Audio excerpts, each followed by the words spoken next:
about the tea party that Musharraf gave when he was here, and at that party, Lone had said, "We are tired, you're only getting Kashmiris killed," and he's fed up of the whole thing.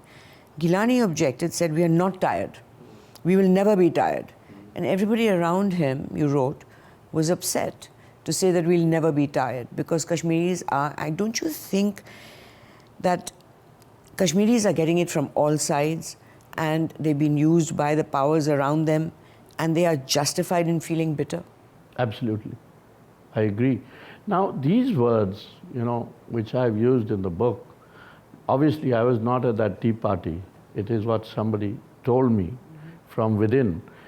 But interestingly, Gilani Saab has referred to that tea party or that time and put it in different words, which implies the same thing, because he says that General Musharraf said, India is a great power, it's a powerful country, it's a nuclear power, and we cannot afford to take on India. We have to make peace.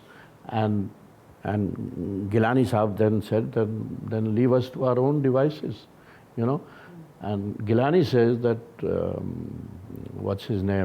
Musharraf went a step further and said, I also have the support of George Bush and Tony Blair in this.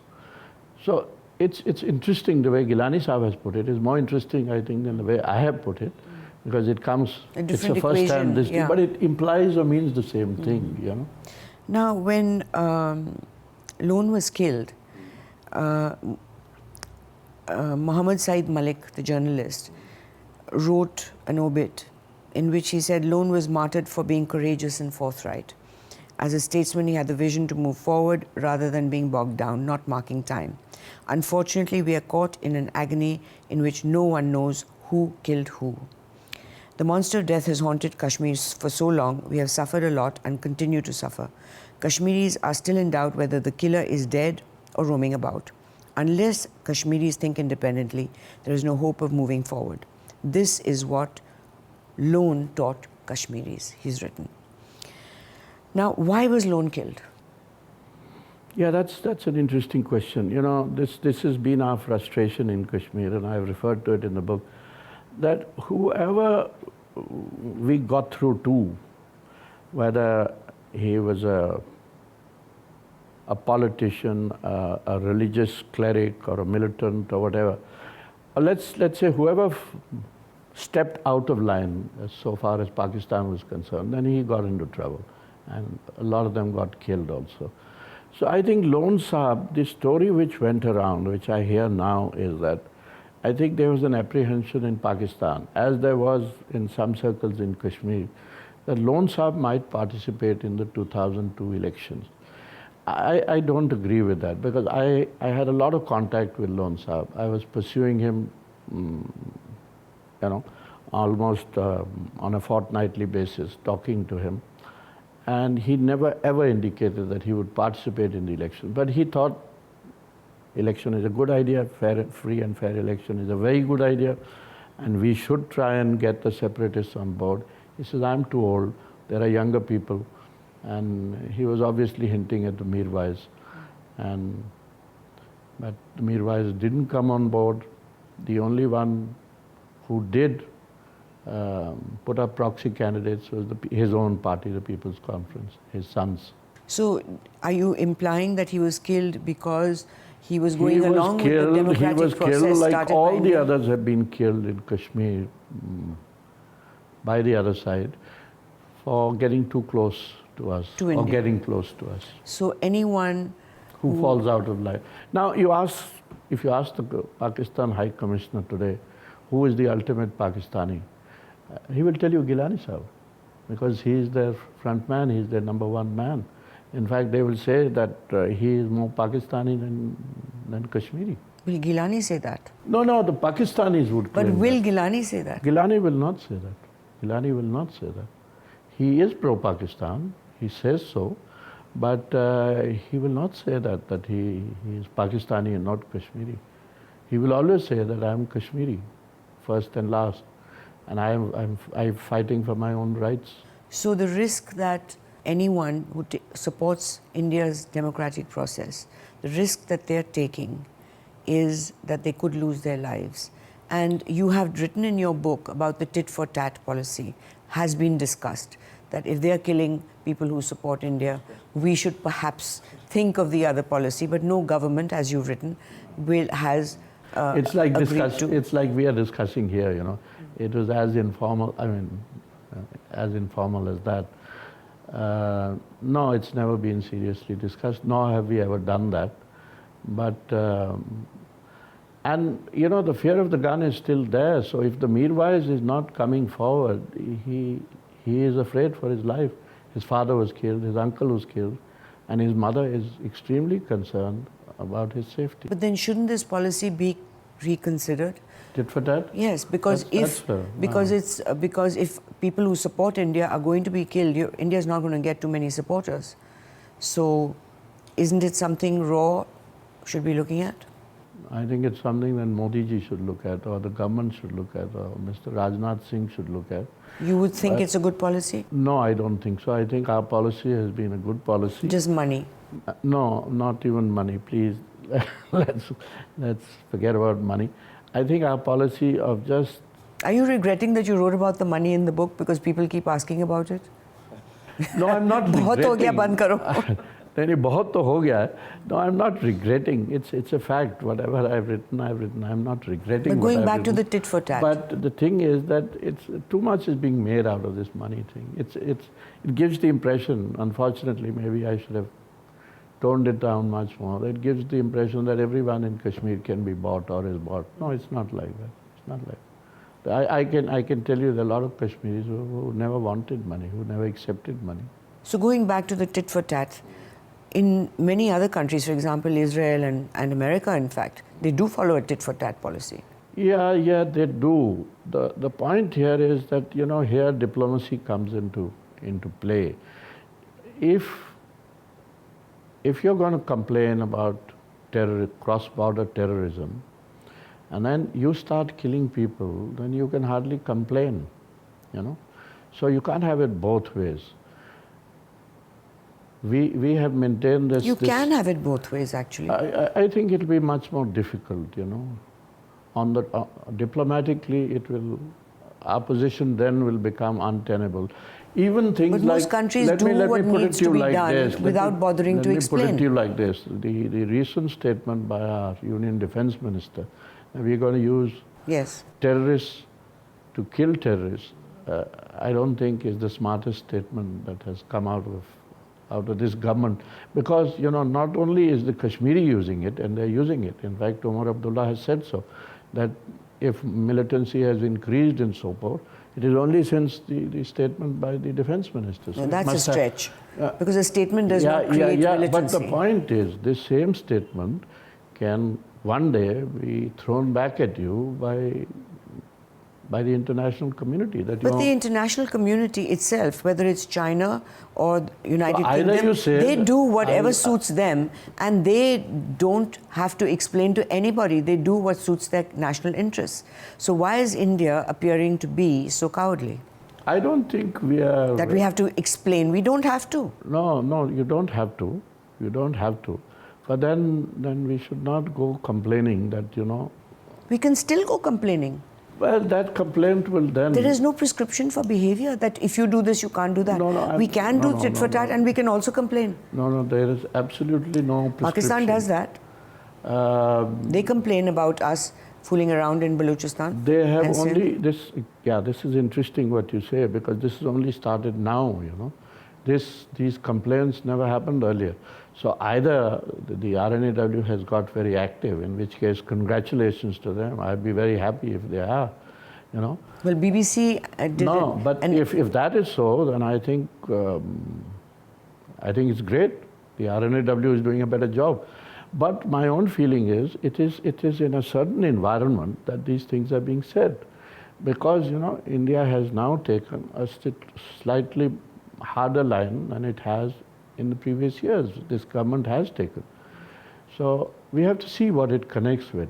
But if we are doing more in Balochistan or in Sindh or wherever, great, why not? Well, there have been exposes done by the BBC as well as the Sunday Express in England, where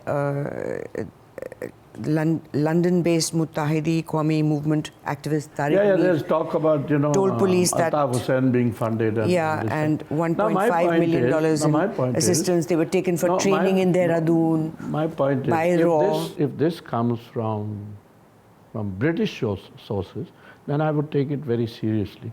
Because after all, the man lives in London. You know? And if we have a connect with him, I'm sure the Brits have a connect with him. He's their man, he lives there, he's their guest. They can send him back to Pakistan any time. So you're implying that... So what I'm saying is that if this is coming, whether it comes on BBC or CNN or any of our channels, if it comes from British sources, then I would take it seriously. Then I would say that there has to be merit in this. But if it is an MQM man, whether he's sitting in Karachi or London or wherever, then I don't know how much of it is true. So then tell me, this is an MQM man being interrogated by the British police who's giving this information to British journalists. So how credible is that? Again, I would like to know who the source is. I mean, the source quoted by the BBC is he an MQM source or a British source? It's an MQM source. Yeah, then I could still have doubts about that. And the details that he's given on how they were taken on flights, given Indian passports, they spent several days in a farmhouse outside Delhi, then they were taken to Dehradun and they were trained, given... Good details. So you say it's, as a good raw officer, you're saying it's fiction? I don't know. I don't know what's happening today. But the point, I go back to the same thing, that I would have to sit up and take note immediately if it came from a British source. But if it's an MQM source, it can be, vivid imagination or fiction, as you say. You've written that Rajiv Gandhi was impressed by the intelligence community and his tenure is remembered for being the best for Indian intelligence. What was different from the others? You see, there have been prime ministers who've taken interest in what the intelligence community provides. There have been prime ministers who not been so impressed and not been so interested. Rajiv was young. He was excited by it. He liked the spookiness of it? He liked the spookiness. He enjoyed it. He used to give the DIB a lot of time. They used to have late night sessions together. And he was very impressed with what the IB was producing. He was possibly even more impressed or equally impressed by what the RNAW was producing. For a youngster, for a new person, new into politics, new into this whole thing, it was fascinating and he supported it. But after that came Narasimha Rao, who felt, what is this? What are these guys telling me? What is it that I don't know? So, it depends how you look at intelligence. Then we come to Mr. Vajpayee, with whom I had the privilege to work. I don't know what he thought of what we said to him, but he gave us both support and respect. He listened to whatever you had to say and listened very patiently.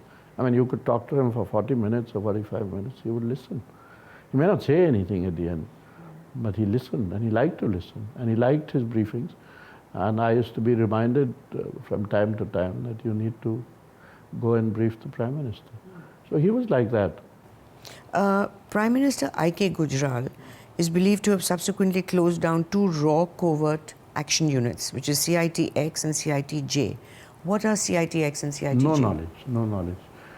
Stop being a raw officer, you've retired. Tell us what is CIT-J? I was retired, but what people forget is that I spent my whole life in the IB.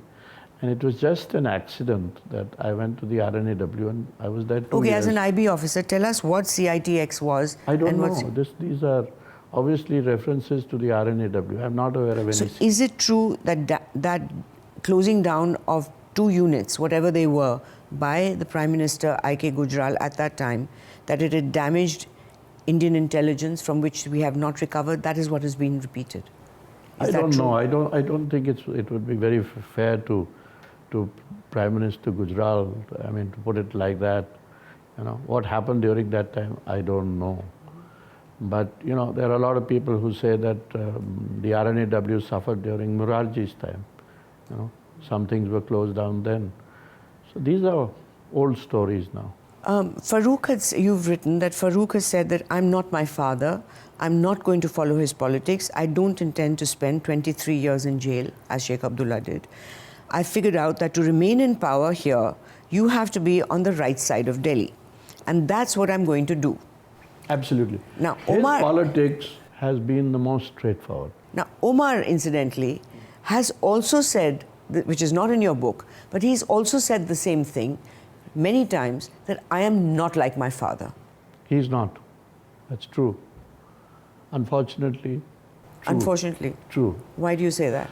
Because Dr. Saab is a great leader, Everybody in Kashmir, whether you like him or you don't like him, and I say people who don't like him don't know him, because if you know Farooq, you cannot but he's like very him. likable, yeah, He's a very charming guy, very charming, And even today, now here's a man, I met him when he came back after his kidney transplant. He was looking very frail, he was looking very weak here in Delhi. And he goes back to Srinagar, and I meet him 2 months later, and the air there, or whatever it does, there's some magic in Srinagar, and he's looking much healthier, much fitter. And before I could get there in May, he had gone out into the press enclave in Srinagar, and all the press people came out, and he said, the tiger is back, So that's Farooq, Now, Mufti Sahib can't do that, and Omar can't do that. That's the difference. So he's not exactly a tiger, no? Who? Mufti. Yeah, that's the whole thing. That's why all of them have lived under the shadow of the big man. It's a colourful man. But Farooq, when he lost the 2002 election, as we discussed earlier, he was absolutely clear that it was government of India's conspiracy. No, not at all, not at all. I used to hear a lot of this because I had a good equation with Dr. Saab. And one of the questions I went and asked him one day, because it began after a while, it became irksome. Because I was hearing this repeatedly, that the National Conference says, you were the main villain, and you set up the PDP, you supported Mufti, you did this, you did that. And so I went and asked Dr. Farooq one day. I said, so this is what I'm hearing. He said, who told you? I said, it's not a question of who told me. A lot of people are telling me. So he says, it's rubbish. I can never mistrust you, no question. But what about Delhi? Well, the implication was that I was the villain more than Delhi at that point of time, because I happened to be involved, let's say, at that time, 2002. You've written that there is nothing great about Article 370. You say it's merely symbolic, a mere fig leaf for Kashmiris, that's what you said. Yeah. But Article 370 has in many ways prevented Kashmir becoming a part of India, because no Indian can buy property there. No Indian can establish a business there by buying property. It is a problem. In fact, in Tibet, what the Chinese did was not only did they ship in a whole millions of Chinese into Tibet, they got them to intermarry, create businesses. And today it's hard to tell who's a pure Tibetan. And this Article 370 has prevented India being involved economically with and emotionally with Kashmir. I don't think so. 370, as I said, very little is left of 370. It's been eroded so much over the years.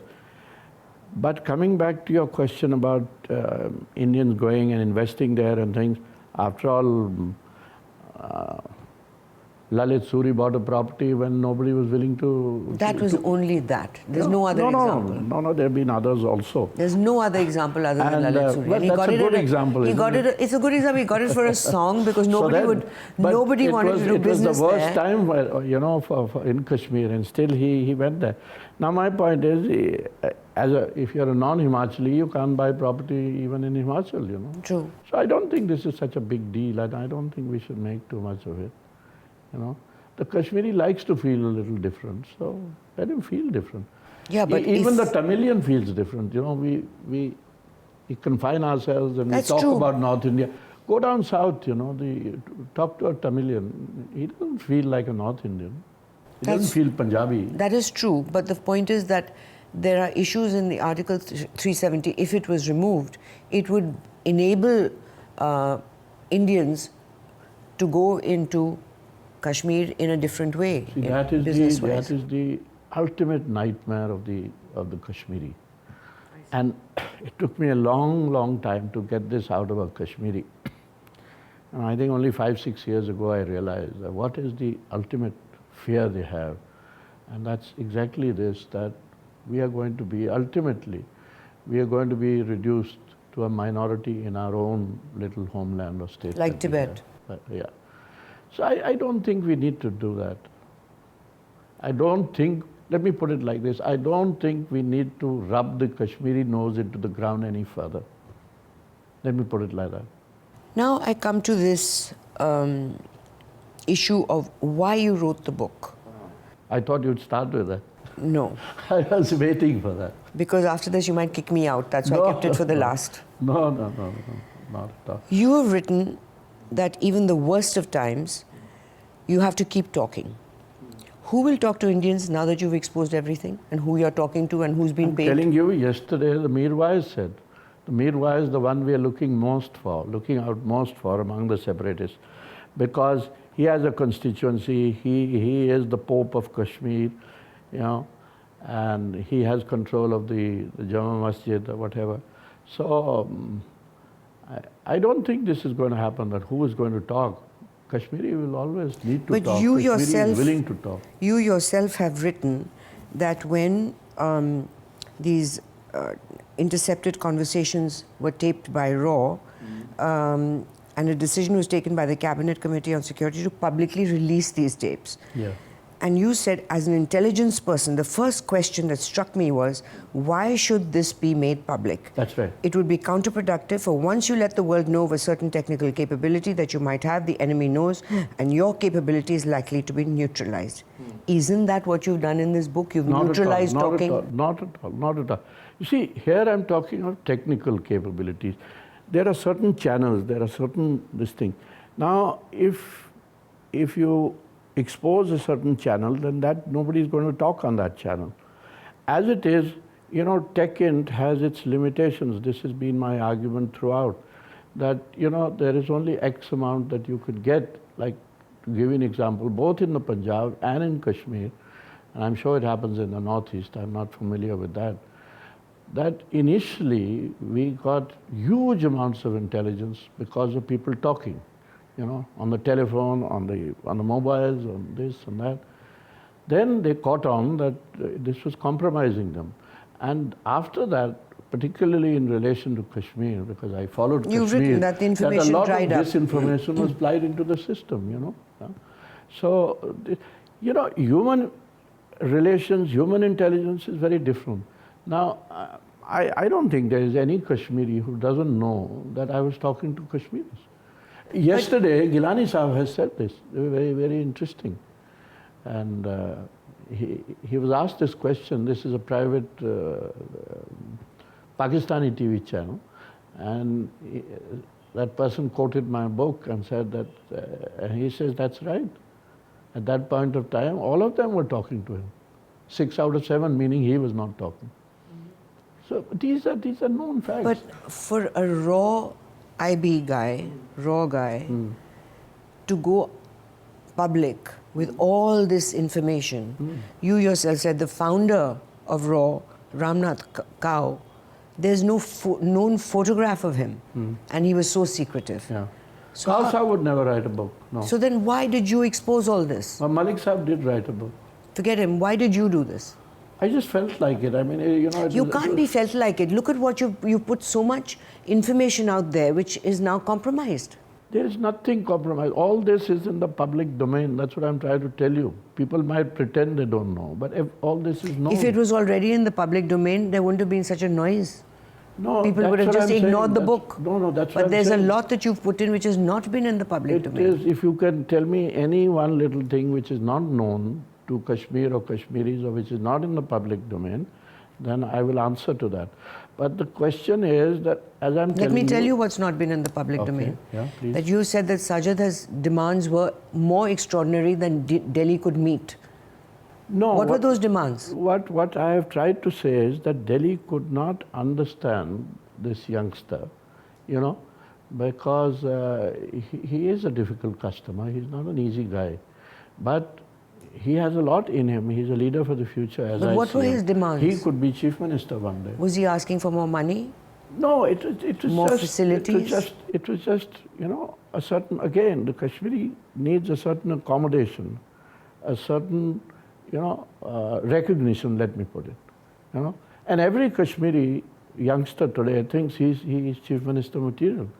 And Sajad is one who is chief minister material, as Umar is, or as the Mirwais is, or even as Mehbooba is. But what did he ask for? Who? Sajad. Recognition. If I'm No, but you said his interacting with demands it was were not, too See, again, extraordinary. you want to bring it back to money, and I'm not asking about money. No, It could what be something he wanted else. was, he wanted recognition that But that's not extraordinary. if I'm talking to you, do you recognize me as one of your own? That's not an extraordinary demand. That's an No, ordinary it's not, demand. but that's where we sometimes miss out on accommodation. I keep using the term accommodation, that we have not been able to suitably accommodate the Kashmiri. But what accommodation did he want? Except recognition is an easy thing Now, to if give. Dr. Farooq says he's not trusted, ask Dr. Farooq, what is it that is missing in the accommodation? Why is he not trusted? Why does he feel that he's not trusted?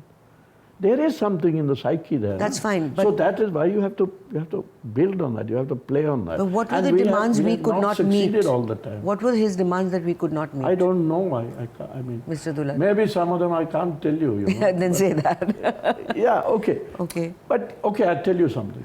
I'll tell you, okay, you want to know? There was a controversy which arose, very unfortunately. He wrote a paper, okay? Now, this was the time when he had a good relationship with Delhi. It was, to me, it looked good. It was much after I left, but you still watch these things. And he wrote a paper which somebody in Delhi took offense to, you know.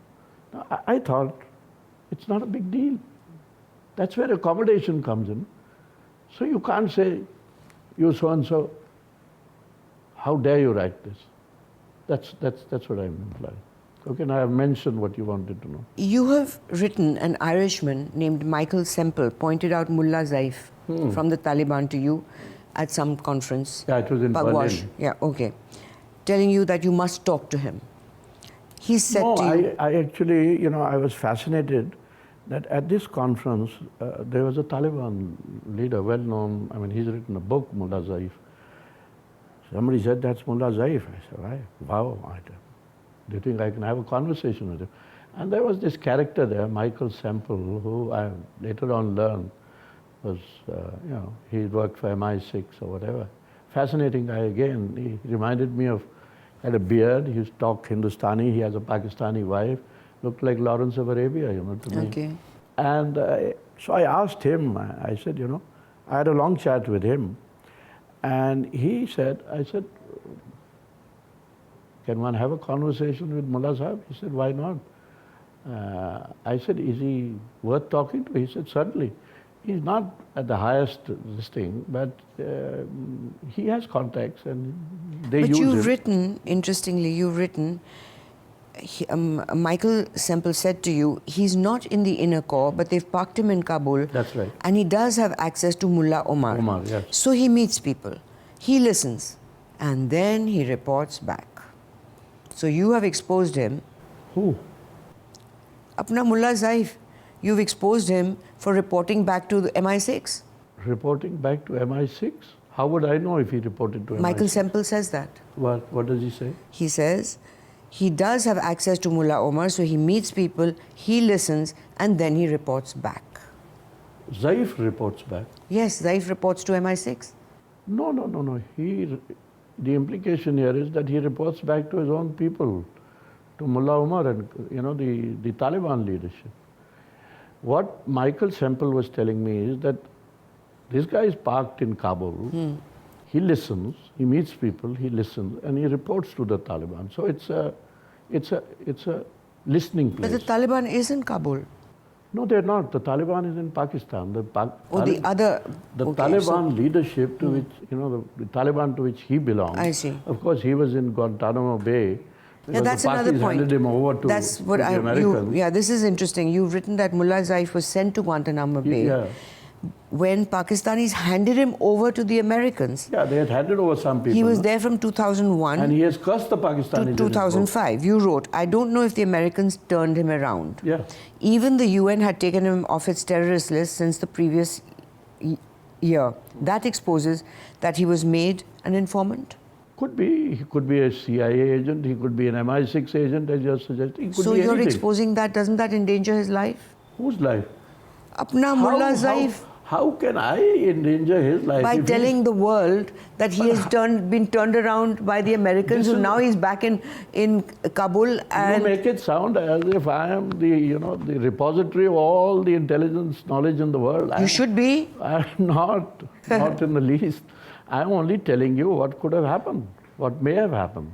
What may have happened, but you've exposed a guy who was in with I'm the talking question. of a time which is 8 years after I left government. So what is my exposure got to do with anything? Interestingly, what the most interesting part was that the conversation that Mullah Zaif had with me, I found almost identical information of an interview which Michael Semple wrote without mentioning the Taliban leader in The Guardian a year or two later. Yeah, you wrote about that. Yeah, I said, this is amazing. This is exactly what Zaif said to me. So, But the fact is that this is not public knowledge. what is? That Mullah Zaif was reporting to the Americans or MI6. I don't know whether he was. But you've exposed that. No, I haven't. I'm just suggesting it may be. The suggesting is very... But who am I to suggest? Is he alive? Is he still alive? I'm not the director of the CIA or MI6. He's alive, very much alive. He was in Goa recently. But after this book, how long do you think he'll live? Oh, he'll live long. As long as Allah wants him to live. Oh dear. That's very tricky. No. Not So I end with this, that...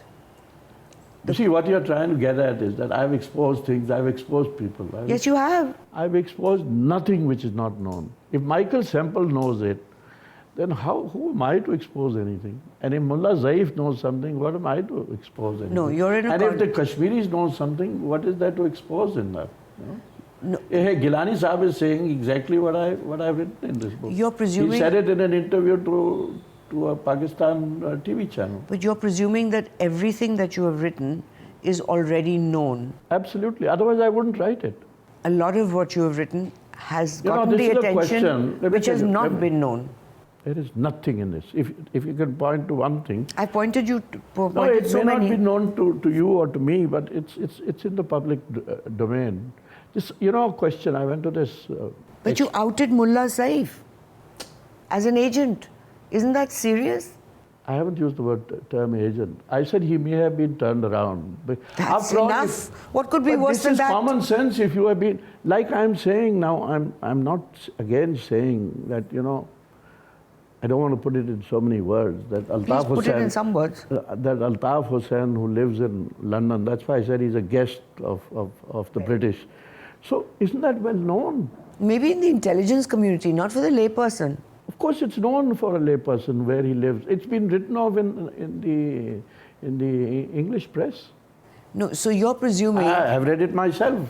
You're presuming that everything that you have put in this book is already known. Why would you put it if it's already known? No. Why have I put it? You put it because it's not known. No, I've put it because it's a story which I thought should be told.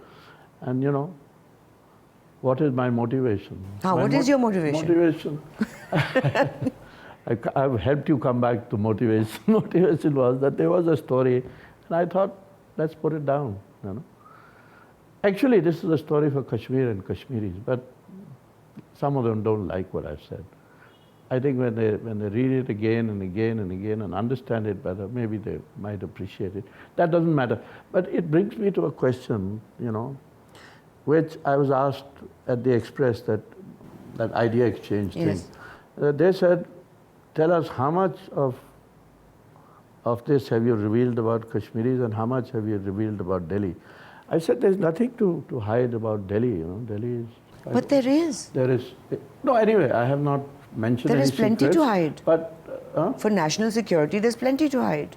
Yeah, but I have not compromised national security in any way. Not only that, now next time if I have Prime mentioned Minister... a conversation with Brijesh Mishra or with... Yeah, but then it makes any Prime Minister and his secretary, anyone around him, very nervous if a director of RAW or IB is going to write a book about all their conversations. Let me ask you something. If Mr. Natwar Singh says something, or if Mr. Sanjay Baru says something, that doesn't compromise anybody. No, it doesn't, because they don't come under the Official Secrets Act. Everybody, madam, who is in government, who does... Madam is sitting in Tanjore. Everybody is covered by the Official Secrets Act. No, it's different for raw information and IB information. No. Intel is different. We are obsessed with IB and RNAW. Everybody I'm talking to an IB raw man. Yes, but I'm trying to tell you... That's not an obsession. I have to focus. You mean to say a minister in government of India is not covered by the Official Secrets Act? He's covered by an oath, you know. Okay, let's forget about the act. Yeah. The fact is that can I just ask, when a Prime Minister functioning is worried, if it's a politician, it's a different matter. If it's a journalist like Sanjay Baru, it's a different matter. But when a raw and IB guy is talking to the Prime Minister or the Prime Minister is talking to him, don't you think that this compromises future raw and IB people, that they'll be wary कि ये तो book लिख देगा, don't talk in front of him? Do you think I have written about secrets or what I feel is classified information given to me by anybody in this? Whether it was the Prime Minister or the Home Minister or the Principal Secretary or the National Security Advisor? Obviously not. But the private conversations between... If Brijesh Mishra came back from Agra and said कि यार वो तो होते रह गया, so that is harmless. That is harmless. So that's what I've written. But private... And that Brijesh Mishra was a great guy. Private conversations at Vajpayee regretting 2002. That was a remark. That was just a remark. He said, "Shayad hamare se Gujarat." No, he was reminiscing. He was very relaxed. He was laughing, and he said, "Unko khud nahi malum kya hua." When I said, "Sir, ye kya ho gaya?" He said, "Unko nahi malum kaise hua, ye kya hua." Talking about Modi. About the Congress. See how I said, "Ye kya ho gaya?" I mean, I didn't know what to say. So he says, "Unko khud nahi malum, Congress walon ko, कि क्या हो गया." We were just talking, and at the end, he made this remark, शायद गुजरात में हमारे से गलती हो गई. And that is not a secret. I mean, people who know that, you know, perhaps if Gujarat had not happened, then 2004 may not have happened. So let's end with your motivation for writing the book. As I said, there was a story, and you know, it's been a long association, 25, 27 years now. And again, you know, I mentioned this in the book, I've learned much more in the 10, 11 years outside government, or after I left government, than when I was in government. And a lot of this book, a substantial part of it, is based on my conversations with Kashmiris after I left government, you know, when I was not in any classified position or any such thing. It's basically a book for Kashmir and for Kashmiris. And what somebody thinks about it, well, let people judge it. It's not doing badly. It's doing very well. It's a fascinating book. It's on the bestseller list. Why wouldn't it be on the bestseller list? You're giving out information, and which you claim I'm not. Okay, 1 minute. Okay, you're not. 1 minute, 1 minute. But you are. 1 minute, 1 minute. A very senior RNAW officer, Mr. Raman, for whom I have the greatest regard, unfortunately, he's not with us anymore. He wrote a book a few years ago in which he mentioned operational details, which I have not done. There's not a whiff of any operation except one in which I have hinted because it's well known again. And he gave out operational details. And at that point of time, people said that Mr. Raman should not have done this. But There was no noise. Tell me why. You tell me why. Because his book didn't sell. I hate to say that, but So maybe he didn't give the kind of information you give him. please have a look at his book. What he's given has been much more than I could ever give, or I ever dared to give. Maybe you're just noisier. Who? You. Maybe I am. Thank you, Mr. Dulat. Pleasure. Thank you. Thanks a lot. सबको free news चाहिए, पैसे कौन देगा? Subscribe to our newsletter. Get to know more.